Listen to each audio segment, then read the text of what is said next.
Top 10 most dangerous female gangs in the world. Gangs అనగానే మనకి మొదటగా మెయిల్ డామినేటెడ్ క్రిమినల్స్ గుర్తొస్తారు. కానీ మీకు తెలుసా, ప్రపంచంలో ఆడవాళ్లే ఉన్న గ్యాంగ్స్, ఆడవాళ్లే లీడ్ చేస్తున్న గ్యాంగ్స్ చాలానే ఉన్నాయని? ఈ వీడియోలో మనం ప్రపంచంలో టాప్ 10 ఫీమేల్ గ్యాంగ్స్ గురించి తెలుసుకుందాం. వీడియో స్టార్ట్ చేసే ముందు ఈ ఛానల్ని సబ్స్క్రైబ్ చేసుకోండి. ఈ వీడియో మీకు నచ్చినట్టయితే లైక్ చేసి షేర్ చేయండి. ఈ గ్యాంగ్ రిలేటెడ్ వీడియోస్ మీకు ఇంట్రెస్టింగ్గా ఉంటే మన ఛానల్లో top 10 gangs in the world వీడియోని చూడండి. లింక్ డిస్క్రిప్షన్లో ఉంది. Aryan Sisterhood. ఈ gang late 20th century America జైళ్లలో పుట్టింది. ఆ సమయంలో జరుగుతున్న జాతి ఉద్రిక్తత మధ్య ఇతర బ్లాక్ హిస్పానిక్ గ్రూపులు తమపై చేసే అటాక్లను ఎదుర్కోవడానికి అక్కడ తెల్లజాతి ఆడవాళ్లు ఒక గ్రూప్గా ఫామ్ అయ్యి ఈ ఆరియన్ సిస్టర్హుడ్ని క్రియేట్ చేశారు. ఈ గ్రూప్కి ఇన్స్పిరేషన్ ఆరియన్ బ్రదర్హుడ్ గ్యాంగ్. వీళ్ళ గ్యాంగ్ తెల్లజాతి ఆడవాళ్లను కాపాడడానికే ఉంది అని అనుకోకండి. ఇది ఒక పెద్ద క్రిమినల్ నెట్వర్క్. వీళ్ళు ఎక్కువగా డ్రగ్ ట్రాఫికింగ్ చేస్తారు. వీళ్ళకి జైళ్ళ బయట కూడా ఈ డ్రగ్ నెట్వర్క్ ఉంది.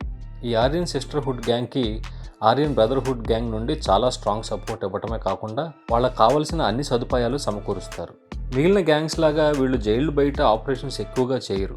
వీళ్ళు డ్రగ్స్తో పాటు బ్యాంక్ రాబరీస్, ఇతర జాతుల మీద అటాక్స్ లాంటివి కూడా చేస్తారు. వీళ్ళు ఎక్కువగా అమెరికా జైళ్లలోనే ఆపరేట్ చేస్తుంటారు.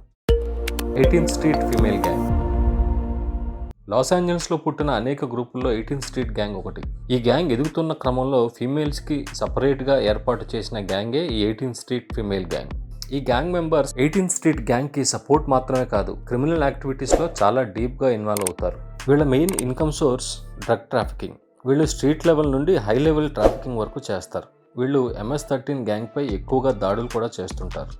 చిన్న వ్యాపారస్తుల నుండి మామూలు వసూలు చేయటం కూడా చేస్తారు. ఈ గ్యాంగ్ లాస్ ఏంజల్స్లో మొదలై అమెరికాలోని అన్ని సిటీస్లో వ్యాపించింది.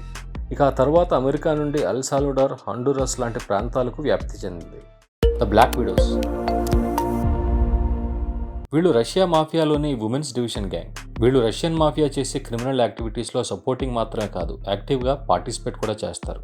వీళ్ళకు ఉండే కన్నింగ్ మరియు మ్యానిపులేటివ్ స్కిల్స్ వల్ల రష్యా మాఫియాలో ముఖ్యమైన సభ్యులుగా ఉన్నారు. ఈ బ్లాక్ విడోస్ ముఖ్యంగా డ్రగ్ ట్రాఫికింగే కాదు, money laundering, human trafficking, assassination contracts చేస్తుంటారు. వీళ్ళు చేసే హత్యలు, సెటిల్మెంట్ దందాలు మీడియాలో ఎప్పుడూ హాట్ టాపిక్స్గా ఉంటాయి. క్రిమినల్ గ్యాంగ్స్లో ఆడవాళ్ల పాత్ర యొక్క అర్థాన్ని పూర్తిగా మార్చేసిన ఫీమేల్ గ్యాంగ్ ఏదైనా ఉంది అంటే అది ఈ బ్లాక్ విడోస్. రష్యా, అమెరికా లాంటి దేశాల్లో ఈ బ్లాక్ విడోస్ పేరు క్రూరత్వానికి, నేర ప్రపంచానికి ఒక నిలువుటద్దం. Los Angeles Pirates. వీళ్ళని ఫీమేల్ బ్లడ్స్ అని కూడా అంటారు. 1960లలో పుట్టిన లాస్ ఏంజల్స్ పైరేట్స్ గ్యాంగ్ వీళ్ళనే బ్లడ్ గ్రూప్ అని కూడా అంటారు. ఈ గ్యాంగ్ ఎక్స్పెండ్ అయ్యే క్రమంలో ఆడవాళ్లకు రక్షణగా క్రియేట్ చేసిన గ్యాంగే ఈ loss Angeles pirates female gang. వీళ్ళు బ్లడ్స్ గ్యాంగ్తోనే ఎక్కువగా ఆపరేట్ చేస్తుంటారు. డ్రగ్స్, హ్యూమన్ ట్రాఫికింగ్ కూడా చేస్తారు. వీళ్ళు గ్యాంగ్లో ఉన్న అమ్మాయిలనే కాదు, బయట వాళ్ళను కూడా బలవంతంగా వ్యభిచారంలోకి దించుతారు. మిగిలిన గ్యాంగ్స్ లాగానే వీళ్ళు లాస్ ఏంజల్స్లోనే కాకుండా ఇతర అమెరికా సిటీల్లో కూడా ఉన్నారు. వీళ్ళు మగవాళ్ల బ్లడ్ గ్యాంగ్తో ఉన్నప్పటికీ ఈ గ్యాంగ్ తమకంటూ ఒక సపరేట్ గ్యాంగ్ ఉందనే గుర్తింపు తెచ్చుకున్నారు. వీళ్ళు క్రిమినల్ యాక్టివిటీస్ని ఆపరేట్ చేసే పద్ధతిలో మగ గ్యాంగ్కి ఏమాత్రం తీసిపోరు. The mid night sirens. ఈ గ్రూప్లో ఉన్న ఆడవాళ్లు మామూలు ఆడవాళ్లు కాదు, చీకట్లో జరిగే ప్రతి క్రిమినల్ ఆపరేషన్ని శాసించగల గ్యాంగ్ మెంబర్స్ ఈ మిడ్ నైట్ సైరన్స్. వీళ్ళు మిగిలిన గ్యాంగ్స్ లాగా వెనకాల ఉండి ఆపరేట్ చేసే గ్యాంగ్ కాదు. అది అటాక్ అయినా, రాబరీ అయినా, ఎదుటివాడిని మ్యానిపులేట్ చేయటం అయినా ముందుండి చేస్తారు. ఆడవాళ్ళను తక్కువగా అంచనా వేసే క్రిమినల్ ప్రపంచంలో వీళ్ళ క్రూరమైన కన్నింగ్ నేచర్, ఒక్కోసారి వీరి రూత్లెస్ అటాక్స్ ఎంత ప్రమాదమైన గ్రూపో చెప్తాయి. ఈ గ్రూప్ ప్రత్యేకత ఏంటంటే, చూడటానికి అందంగా కనిపించే అమ్మాయిలు వాళ్ళు చేసే క్రిమినల్ యాక్టివిటీస్ ఏ సాక్ష్యమూ దొరకకుండా చేస్తారు. వీళ్ళ మెయిన్ బలం ఈ గ్రూప్ యూనిటీ.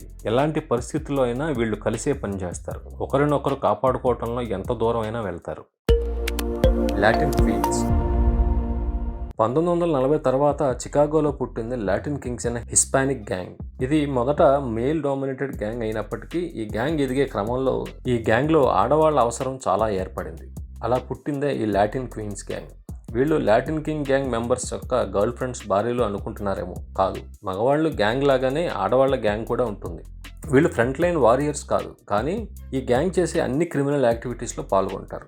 వీళ్ళు ముఖ్యంగా రివెంజ్ అటాక్స్, నమ్మకద్రోహం చేసిన వారి మీద attacks, financial crimes, credit card మరియు ఐడెంటిటీ థెఫ్ట్ లాంటివి ఎక్కువగా చేస్తారు. వీళ్ళు లాటిన్ కింగ్స్ చేసే దోపిడీలు, దొంగతనాల్లో కూడా ఇన్వాల్వ్ అవుతారు.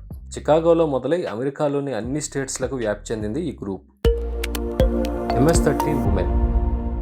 1980s లాస్ ఏంజల్స్లో పుట్టిన ఎంఎస్ గ్యాంగ్ ఎంత ప్రమాదకరమైన గ్యాంగో అందరికీ తెలుసు. అల్ సాల్వడార్లో జరిగిన సివిల్ వార్ నుండి వలస వచ్చి ఆ తర్వాత ఈ గ్యాంగ్లో చేరారు చాలామంది. తమ ఉనికిని కాపాడుకోవడానికి MS-13లో ఎక్కువగా చేరేవారు. ఈ గ్యాంగ్ ఎదుగుతున్న క్రమంలో మగవాళ్ల గ్యాంగ్తో పాటు ఈ ఆడవాళ్ల గ్యాంగ్ కూడా క్రిమినల్ యాక్టివిటీస్లో ఎక్కువగా పార్టిసిపేట్ చేశారు. MS-13 గ్యాంగ్లో జాయిన్ అయ్యే గ్యాంగ్ మెంబర్స్కి మగవారితో పోలిస్తే ఆడవాళ్ళకి ఎక్కువగా టెస్టులు ఉంటాయి. ఇవి చాలా వైలెంట్గా, పెయిన్ఫుల్గా ఉంటాయి. వీళ్ళు అన్ని రకాల యాక్టివిటీస్లో పాల్గొంటారు. Drug trafficking, distribution chains manage చేయటం, స్టోరేజ్ సైట్లకు కాపలా కాయటం, ఇంకా ఫైనాన్షియల్ ట్రాన్సాక్షన్స్ చేయడం లాంటివి ఎక్కువగా చేస్తుంటారు. వీళ్ళ అరాచకాలు మగవాళ్ళని మించిపోయి ఉంటాయి. వీళ్ళు అమెరికా సిటీస్లోనే కాదు, మెక్సికో, ముఖ్యంగా సెంట్రల్ అమెరికన్ కంట్రీస్లో కూడా ఉన్నారు. ద క్వీన్ బీస్.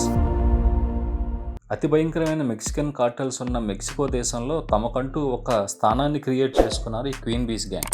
వీళ్ళు క్రిమినల్ యాక్టివిటీస్లో డైరెక్ట్గా పార్టిసిపేట్ చేస్తారు. వీళ్ళు డ్రగ్ ట్రాఫికింగ్ చేసే రూట్లను మేనేజ్ చేయటం, మనీ లాండరింగ్, గ్యాంగ్ల మధ్య జరిగే గొడవలను ప్లాన్ చేయటం, ఆర్గనైజ్ చేయటం వీళ్ళ పని. వీళ్ళని ఎవరూ ఎదిరించరు. వీళ్ళ నాయకత్వంలో మెక్సికోలోని కార్టెల్స్ తమ ఇన్ఫ్లుయెన్స్ని, పవర్ని మెక్సికోలోనే కాకుండా ఇతర దేశాలకు వ్యాప్తి చెందేలా చేశారు. వీళ్ళు ఈ గ్యాంగ్ల ఎదుగుదలకే కాదు, వాళ్ళ మధ్య జరిగే గ్యాంగ్ వార్స్ని కూడా సమర్థవంతంగా హ్యాండిల్ చేస్తారు. వీళ్ళు లా ఎన్ఫోర్స్మెంట్ ఏజెన్సీస్ నుండి వచ్చే ఇబ్బందులను, వాళ్ళ అపోనెంట్స్ నుండి వచ్చే ప్రమాదాలను అవాయిడ్ చేయడంలో ఆరితేరారు. The She Devils. Underworld outlaw గ్యాంగ్స్లో మగవాళ్ల గ్యాంగ్స్తో పాటు ఈ షీ డెవిల్స్ గ్యాంగ్ కూడా ఒకటి. వీళ్లకు ఎదురు నిలిచిన వారు ఎవరైనా హతమార్చడంలో ఈ గ్యాంగ్ ఆరితేరింది. ఈ గ్యాంగ్లో ఉండే అమ్మాయిలకి ఏ రకమైన కనికరం, జాలి కానీ ఉండవు. ఎప్పుడైనా, ఎక్కడైనా, ఎవరి మీదైనా వైలెన్స్ చేయడానికి రెడీగా ఉంటారు. వీళ్ళు చేసే బ్యాంక్ రాబరీస్, రివెంజ్ అటాక్స్, ఎదుటి గ్యాంగ్లను మ్యానిపులేట్ చేయడం లాంటివి చేస్తుంటారు. ఈ గ్యాంగ్లో ఉండే ప్రతి అమ్మాయి ఒక ప్రెడిటర్. అండర్ గ్రౌండ్ డీలింగ్స్ చేసేటప్పుడు హార్డ్ పవర్ లేక సాఫ్ట్ పవర్, ఎప్పుడు ఏది అవసరమో అది ఉపయోగించే సత్తా, తెలివితేటలు వారిలో ఉంటాయి. వీళ్ళకి బౌండరీస్, రూల్స్ లాంటివి ఏమీ ఉండవు. వీళ్ళు ఒకసారి ఎవరైనా టార్గెట్ చేశారంటే వాళ్ళని వదలరు. హెల్స్ బెల్స్. మోటార్ సైకిల్ గ్యాంగ్స్ అంటే ఫస్ట్ మన మైండ్లోకి వచ్చేది హెల్స్ ఏంజల్స్ గ్యాంగ్. ఈ గ్యాంగ్ 1940లలో మొదలుపెట్టారు. ఈ గ్యాంగ్లో మగవారు ఎక్కువగా ఉన్నప్పటికీ ఆడవాళ్ల పాత్ర చాలా ముఖ్యమైనది. వీళ్ళని హెల్స్ బెల్స్ అని అంటారు. వీళ్ళు చాలా క్రిమినల్ యాక్టివిటీస్లో పాల్గొంటారు. డ్రగ్ ట్రాఫికింగ్, ముఖ్యంగా మెత్ అండ్ కొకెయిన్. వీళ్ళు ఎక్కువగా డ్రగ్ డిస్ట్రిబ్యూషన్ చేసే కొరియర్స్లో పనిచేస్తుంటారు. కొంతమంది ప్రొడక్షన్లో కూడా పనిచేస్తారు. వీళ్ళు ఇతర మోటార్ సైకిల్ గ్యాంగ్స్తో జరిగే గొడవలలో కూడా పాల్గొంటారు. ముందుగా వైలెన్స్ చేసేవాళ్ళు ఈ ఆడవాళ్ళు కాకపోవచ్చు, కానీ వారిని తక్కువ అంచనా వేయకూడదు. అవసరం వస్తే ఎలాంటి పనికి వెనకాడరు.